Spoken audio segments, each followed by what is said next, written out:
ကျွန်တော်ငငယ်တုန်းကလစားလည်းနည်းနည်းပဲရတဲ့အချိန်မှာကြီးမွားတိုးတက်ခြင်းစိတ်ကလည်းရှိတဲ့ခါကျတော့မြန်မြန်ဆရာဖြစ်ချင်တယ်လေကားဘော်ဒီဆရာမြန်မြန်ဖြစ်ချင်တော့ဆရာဦးသိန်းစောဆိုင်မှာကားဘော်ဒီပညာသင်တဲ့ချိန်မှာဘာလုပ်လဲဆိုတော့ရှေ့မှာလက်ထောက်ကဦးညိုရဲ့ကိုတိုးဝင်းရဲ့ကိုထွန်းထွန်းရဲ့ရှေ့မှာ3ယောက်ရှိတယ်ဗျအဲ့မှာကျွန်တော်တို့ဘော်ဒီပညာသင်တဲ့သူတွေအားလုံး9ယောက်ရှိတာအဲ့ထဲမှာသူတို့3ယောက်ပြီးရင်ကျန်တဲ့သူကဒါစူးစမ်းနေတဲ့ပညာသင်လေးတွေပဲရှိသေးတယ်ရှေ့ကဒါ3ယောက်ကတော့အကြီး3ယောက်ပဲအဲ့ဒီမှာကျွန်တော်ရောက်သွားတော့ကျွန်တော်ကဘော်ဒီပညာကိုမြန်မြန်တက်ချင်တာမြန်မြန်တက်ချင်တော့ဘလို့ကြားလဲဆိုတော့ဥညိုညကြကျွန်တော်နှိပ်ပေးတာနှိပ်ပေးပြီးတော့ဒါကိုပညာသင်ပေးတဲ့ဆရာလေးနော်နှိပ်ပြီးတော့ဥညိုလို့တဲ့စကားသားနဲ့ပြောကျွန်တော်ကက်ချန်အဲ့မိုးကိုင်းကက်ချန်ကြီးကျွန်တော်ဝရင်းဆောခြင်းလို့မိဘာတက်လို့ဆောမှာဝရင်းဆောဝရင်းမိမှာနားလဲလို့လားမျက်လုံးတွေဖူးရောင်ကုန်မှာကျွမ်းကျင်မှဆောတယ်ခုမှစိုးရီမင်းရောက်တာမှဘာမှကြားနေဘူးကျွန်တော်အဲ့ဒီတင်းချင်းလို့ပါဥမြင်ရဲ့လို့ကျွန်တော်ညပိုင်းလေးကျွန်တော်အဲ့ဒါလေးတွေကျွန်တော်လှုပ်ချင်လို့ဆိုတော့ညကွာမင်းကလည်းသူများတွေနားနေတာမင်းသူများတွေကိုနားပေါ့တဲ့ဘာလို့လုပ်မှာတော့တဲ့ဆိုတော့လုပ်ပါဥညွှဲလို့ကျွန်တော်အဲ့လိုလေးကျွန်တော်ပညာလေးစောစောတက်ချင်လို့ပါလို့ကျွန်တော်ဆရာဖြစ်ဖို့ဆိုရင်ခုဥညွှတို့တတဥညွှဆိုရင်လောက်သက်10နှစ်ကျော်သွားပြီလို့ကိုတုံးဝင်းဆိုရင်10နှစ်ကျော်နေပြီလို့အဲ့တော့ကျွန်တော်ရဲ့ပညာသင်တက်တန်းနဲ့ကျွန်တော်မိဘတွေနဲ့ကျွန်တော်လှုပ်ကြွေအောင်မှာကျွန်တော်အဲ့ဒီအချိန်လေးမိဘတွေရှိချင်မှရှိမှာလို့ကျွန်တော်ပညာမြန်မြန်တက်ချင်လို့ကျွန်တော်အဲ့ဒါလေးဝရင်းစောခွင့်ပြုပါဗျာဆိုမင်းညတော့မလုပ်နဲ့ကွာလေမင်းလုံးချင်မင်းသူများထက်ဆော့ထားလို့တဲ့ဆော့ထားလို့တဲ့ဟုတ်ဦးညိုကျွန်တော်အဲ့ဆိုအဆောထားပြီးအဲ့ဒါလေးကျွန်တော်စောမယ်နော်လို့စောတယ်မယ်ဆိုရင်အဲ့နဲ့မနက်ခင်းကျွန်တော်3 နာရီခွဲလောက်ထားတာဗျ3 နာရီခွဲလောက်ထားပြီးကျွန်တော်ဘယ်သူမှထားသေးဝရင်းစောမရလေကျွန်တော်ကိုဝရင်းနေလိုက်ဆိုဝရင်းလိုက်ဆိုတော့ဦးညိုတို့6 နာရီခွဲလောက်ထားပြီးဆိုတဲ့ချိန်ကျခင်ဗျမိုးခိုင်းရခင်ဝရင်းနေကိုစောပြီးနေ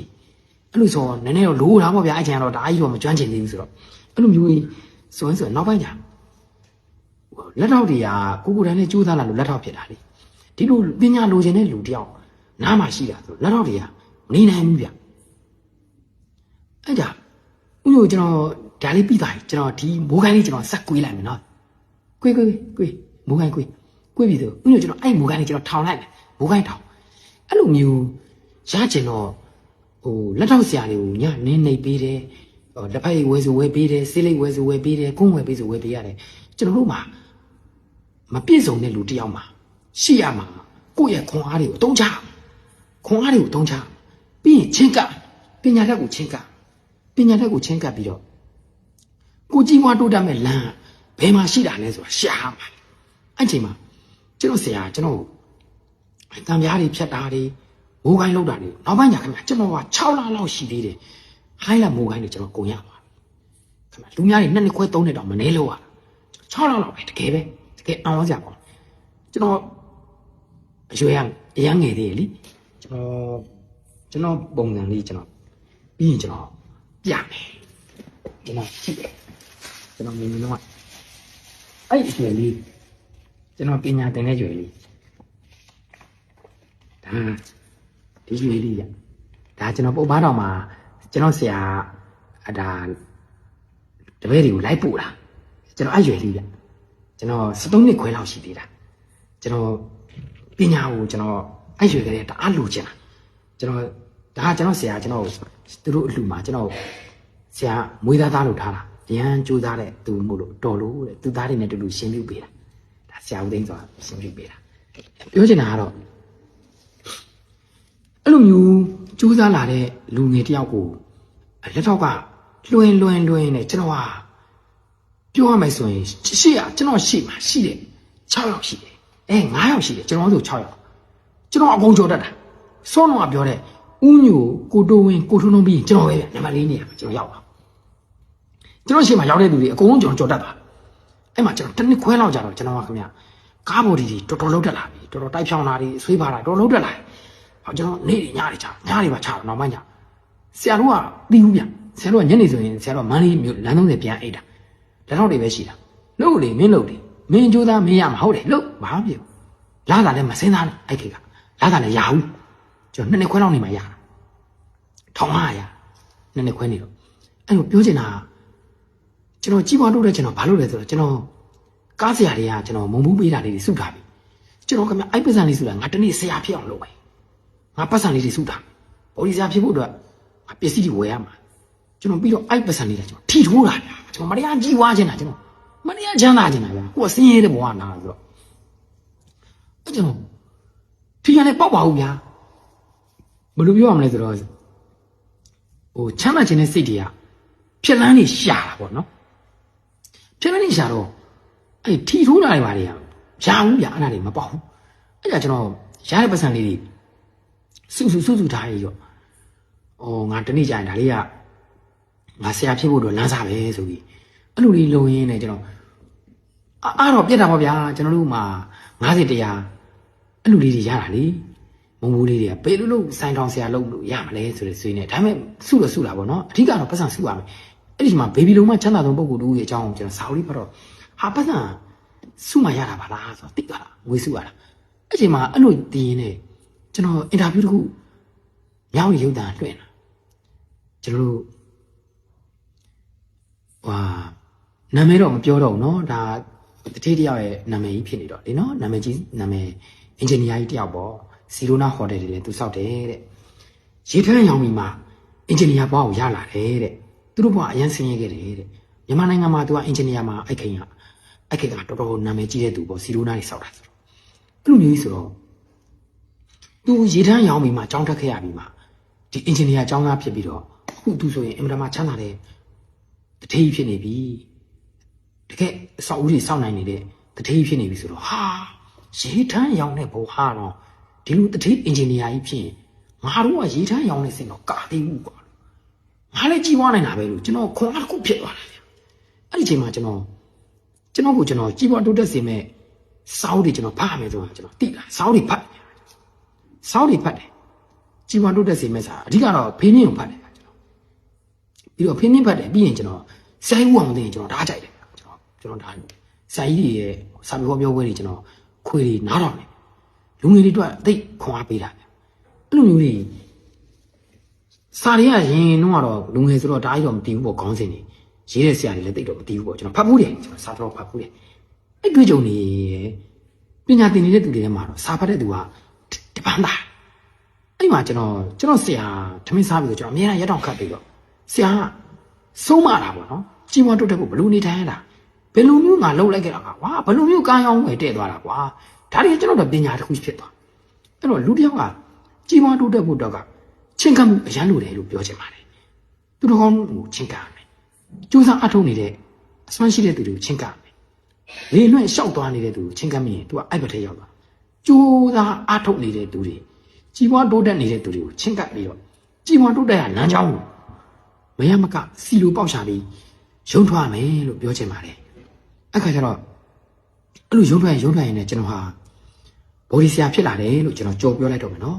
ဘော်ဒီဆရာဖြစ်လာတဲ့အချိန်မှာကျွန်တော်ကကားဘော်ဒီပညာသင်ပြီးတော့ကားဘော်ဒီပဲလှုပ်ရှားရမယ်လို့ကျွန်တော်သိထားတာအဓိက main အဓိကချမ်းသာစေသောအကြောင်းတရားကိုကျွန်တော်ပြောပါမယ် main ကကျွန်တော်တို့ကဘော်ဒီပညာသင်ထားရင်ဘော်ဒီထိုးရမယ်ဆွေးပါတွေလုပ်ရမယ်ကားပြင်စားတဲ့ဘဝနဲ့ပဲရက်တီလို့ရတယ်ထင်ထားတာမဟုတ်ဘူးဗျကျွန်တော်ဘဝပြောင်းလဲစေတော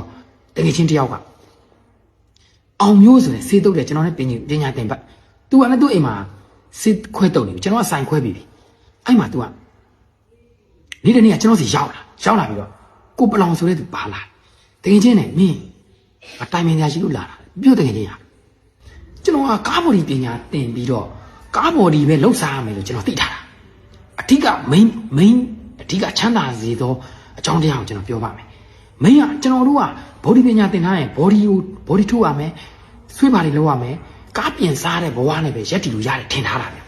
ျမဟုတ်ဘူးဗျကျွန်တော်ဘဝပြောင်းလဲစေတော့တကယ်ချင်းတယောက်ကအောင်မျိုးဆိုတဲ့စေတုပ်တယ်ကျွန်တော်နဲ့ပညာသင်ပတ်သူကလည်းသူ့အိမ်မှာစေခွဲတုပ်နေပြီကျွန်တော်ကဆိုင်ခွဲပြီးပြီအဲ့မှာသူကနေ့တနေ့ကကျွန်တော်စီရောက်လာပြီးတော့ကိုပလောင်ဆိုတဲ့သူပါလာတကယ်ချင်းနဲ့မင်းအတိုင်ပင်ညာရှိလို့လာတာပြုတ်တကယ်ချင်းရတယ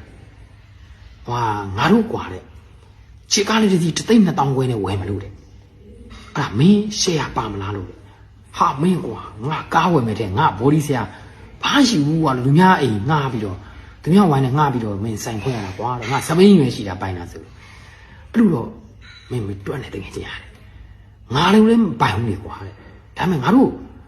စုပြီးတော့မင်းငါတို့စုဘူးနေနေဆင်မယ်ကွာလေမင်း9နှစ်နေမှပြီးတော့ဘာဖြစ်လဲကွာဟာမင်းတွေးကိုကောင်းလာလားဟုတ်တယ်ကွာငါဘွားမှာကားပိုင်ဖို့ရည်ရွယ်ချက်တစ်ခါမရှိခဲ့ဘူးကားပိုင်အောင်လုပ်မယ်ဆိုတဲ့ရည်ရွယ်ချက်လည်းတစ်ခါမရှိဘူးကွာငါပညာတက်တဲ့အားနဲ့ငါစီလာအဲ့ဒါငါလှုပ်ရှားမယ်ဆိုတဲ့စိတ်ပဲရှိတာဟာငါတင်းနေငါဘယ်တော့ရှယ်ရမှာတိတ်2000ခွဲမှာငါတို့3ယောက်ရှယ်မယ်ကွာလေမင်းတပုံထည့်လိုက်ငါလုံးမယ်ကွာလုံးငါကျွန်တော်မျိုးသမီးကိုနင်းလက်စွပ်လေးတွေဗာလေးတွေရောင်းပေးအောင်ဟာလို့ငါတို့တစ်ချိန်ကျရင်ငါတို့ပြည်စုံလာရင်ရွှေတွေငါဆင်းမမယ်လို့ဆွဲချိုးတွေလည်းဆင်းမမယ်နော်လို့လောလောဆယ်တော့ဟာတို့မပြည်စုံသေးဘူးရတနာတွေဝတ်ဖို့မစဉ်းစားပါနဲ့ဦးနင်းကြီးပွားရင်နေမဲရမှာပါဒါတွေရတယ်အဲ့လိုပြောပြီးတော့အဲ့လိုမျိုးကျွန်တော်ရွှေလက်စွပ်လေးတွေဖြုတ်ရှိတာလေးတွေဖြုတ်ပြီးတော့သုံးပုံတစ်ပုံကျွန်တော်ထည့်လိုက်တယ်ထည့်လိုက်ပြီးတော့တစ်လလောက်နေတော့အိုက်ကားလေးကို तू ကပြောတယ်တင်းချင်းကအိုက်ကားလေးအဲ့ဆိုသွားတဲပြီးမင်းအိမ်ချလာမယ်နော်တဲ့ तू ကျွန်တော်တို့အိမ်ချလာအဲ့ပုံလေးကျွန်တော်ပြမယ်အဲ့ပုံလေးရှိရဗျအော်ဒီမှာဒီကားမထင်နဲ့ဒါကျွန်တော်လုတ်ပေးထားတဲ့ကားတတိစင်နှကောင်ဖျောင်းနိုင်ပိုင်ရှင်ရဲ့တတိသူကလာရှိုးကဒီကားလေးဒီလိုလေးဘော်ဒီလေးအဲ့လိုလေးကျွန်တော်ဒါကျွန်တော်နည်းနည်းရွှိုင်းပြီးသွားပြီနည်းနည်းလေးရွှိုင်းပြီးသွားတယ်ကျွန်တော်ကားလေးကအပြင်ထုတ်ထားတာသူများကားတွေအိမ်ထဲတွင်ထားပြီးတော့လုတ်ပြီးတော့သူများကားရတဲ့ပတ်စံလေးနဲ့အိုက်ကားလေးကိုကျွန်တော်နည်းနည်းမုန်းမာတာအဲ့တော့ပြောချင်တာအိုက်ကားလေးကိုကျွန်တော်တို့အဲ့လိုစုဝယ်လိုက်တဲ့ခါမှာဒါလေးကိုတို့နည်းနည်းပြုတ်ပြင်မယ်ကွာတဲ့ဆိုတော့ဘောနက်လေးတွေဆွေးတာဖာမားကတ်လေးတွေအသေးရိုက်အဲ့လိုမျိုးလုပ်ရင်းနဲ့အဲ့ကားလေးကသူကတကယ်ချင်းကတစ်လားလောက်နေတော့ငါရဲအောင်နေမင်းဆက်မစင်နိုင်တော့ဘူးငါတက်နိုင်တော့ဘူးဗျာထဲအောင်ငါစီရမင်းငါကားအထားတဲ့အုံလာတယ်မလာဘူးကွာငါစိုက်လို့ရမှာလေမင်းငါရှယ်ယာလေးမင်းယူလိုက်တော့ကွာတကယ်ချင်းရတယ်ဝင်းစည်းတိုင်နဲ့ယူလိုက်တော့ဟာတကယ်ချင်းကမင်းငါအားပြတ်တာပေါ့ကွာလို့အဲ့လိုမလုပ်ပါနဲ့ကွာလို့လုပ်ပါငါမင်းတို့မင်းမထွက်ပါနဲ့ကွာလို့မင်းဘယ်တော့လို့ဘုံရောက်ပါနဲ့ငါမင်းပတ်စံလိုးနေပြီမရတော့ဘူးတဲ့ငါမင်းရှယ်ယာလေးလည်းအားပေးလိုက်ကွာကဲအဲ့ဆိုလည်းအားမယ်ကွာဆိုပြီးမင်းငါနည်းနည်းတော့2ခါ3ခါတော့ခွဲအားမယ်ကွာဆိုတော့အဲ့လိုလေးနဲ့ तू အဲ့ရှယ်ယာငွေလေးလာထုတ်ပြီးတော့ကျွန်တော်ရှယ်ယာ2ပုံ3ပုံ2ပုံဖြစ်သွားအဲ့လိုနဲ့ကိုပလောင်ကြီးကလည်းဘိုးကြီးကြားတယ်ကျွန်တော်လည်းရှယ်ယာထုတ်ချင်နေရတယ်ခင်ဗျာကျွန်တော်အံ့ပေးနိုင်မှာတဲ့အေးဗျာလို့ဘလူဖြစ်ကြတော့ခင်ဗျားတို့ပဲလာခေါ်ပြီးတော့လုပ်ပြရတယ်ကျွန်တော်အဖေစီကပတ်စံထုတ်ပြီးတော့မှခင်ဗျားစီတစ်စီးအစ်လာစင်းနေဗျာတဲ့ကျွန်တော်ဒီຢာလေးတော့ရှယ်ယာလေးကျွန်တော်ခင်ဗျားအံ့ပေးလိုက်တော့ဆိုတော့ဟာအဲ့လိုနည်းနည်းတော့စောင့်များဆိုပြီးတော့အဲ့ရှယ်ယာအဲ့3ရှယ်ယာကျွန်တော်တို့ဦးထဲပိုင်လာဗျအဲ့မှာ2လ3လနေတော့အဲ့ကားလေးကကျွန်တော်ပိုင်သွားပြီအဲ့ကားလေးဟိုဟာလေးနည်းနည်းလှုပ်ဒါလေးနည်းနည်းလှုပ်လူဓာလေးနည်းနည်းလှုပ်နေဟိုပစ္စည်းလေးတဲ့ဒီပစ္စည်းလေးတဲ့နောက်ပိုင်းကြက်တန်းအဲ့အောက်တန်းနေသွားဝဲလေးတို့တွေကျွန်တော်အဟောင်းဆိုင်နေသွားဝဲအဲ့ရှစ်ဘလူးကောင်းနေသွားဝဲအဲ့လိုတွေဝဲပြီးတော့ကားလေးကိုခံစည်းလေးတုပ်ဟာစီးစရာလေးတွေကိုနေစားလေးနဲ့ပေးခိုင်းအဲ့လိုလုပ်ပြီးတော့ကျွန်တော်ဂွေးတွေပါတာယာတွေမတက်နိုင်သေးဘူးကျွန်တော်36လမ်းသွားတော့3 star တာတိုင်းကိုခိုင်းနေတော့ကိုခိုင်းလို့ကျွန်တော်ဟာဂွေးနဲ့တာယာလေးစကန်လေးအဟောင်းလေးလိုချင်လို့ကျွန်တော်ရောင်းပေးပါဆိုတော့ကိုမင်းတော့ဘာလို့ကိုတော့နဲ့ကျွန်တော်ပြားလို့ဂျကားဘော်ဒီအဟောင်းလေးဝင်လာတာကားလေးနည်းနည်းစူဘူးလေးလိုစင်တာနည်းနည်းတန်းလေးတွေလေးလုံးလေးတော့ဝယ်ပြီးပြီပြလို့ကျွန်တော်ဂွေးလေးတွေတာလေးတွေမဝင်နိုင်သေးလို့ကိုရဆိုဟာတဲ့အဲ့ဆိုဒီလိုလုပ်တယ်လာတော့ကွာလည်းရောက်နေဂွေးလေးကိုထုတ်ခဲ့တဲ့ original ဂွေးအဟောင်းလေးထုတ်ခဲ့တာယာကောင်းတဲ့စကန်နဲ့ကောင်းတာရွေးတဲ့လေးလုံးရွေးတွဲပြီးတော့ကိုမင်းတော့အဲ့ဒါယူသွားခမရအစ်တက်နိုင်တဲ့ချိန်မှာအဲ့ဂွေးတာယာဖြုတ်ခဲ့ကျွန်တော်စီကိုအဲ့ကြမှာအစ်တက်လာတယ်ယူသွားတယ်ဟာကျွန်တော်ဝမ်းသာလာလားကျွန်တော်ပတ်စံလည်းမရဘူးအဲ့လေးလုံးကိုခံထည့်ပြီကျွန်တော်ယူသွားအင်းရောက်တော့တက်ဟာခမကားလေးကိုမှီပြီးအဲ့လိုလေးမှီပြီးတော့အင်ဂျင်လည်းမပါဘူးဟာစေးလည်းမပြီးသေးဘူးဘိန်းလေးတွေတက်ပြီးတော့ကားလေးရှီလို့နောက်ဆုံးလှုပ်ပြီးပြောနေတာဗျာကျွန်တော်ဘောကစမင်းလေးပဲပိုင်တာဗျာကျွန်တော်စိုက်ကလေးပါလေးနဲ့သွားတာတာများလေးပဲဝယ်ဘာပြောကားတွန်းလို့ရပါဗျာစီရလိုင်းနေပါမပါဆိုကျွန်တော်အောက်ကဘိန်းကြီးကန်ပြီးလှည့်ရတာကားရှီလို့နောက်ဆုံးလို့အဲ့လိုဘွားနဲ့ကျွန်တော်ဘွားလူတယောက်ချမ်းသာဖို့တော့ကပြောချင်တာရည်ရွယ်ချက်ပန်းနိုင်ရှိရမှာနေ့စဉ်စုဘူးရှိရမှာအဲ့နှစ်ချက်လို့လားရည်ရွယ်ချက်ပန်းနိုင်ငါဟိုက်ကားလေးကိုငါပြီးအောင်ဆင်းမယ်ကားပိုင်ဖြစ်အောင်လုပ်မယ်ဆိုရင်ကျွန်တော်ရည်ရွယ်ချက်လေး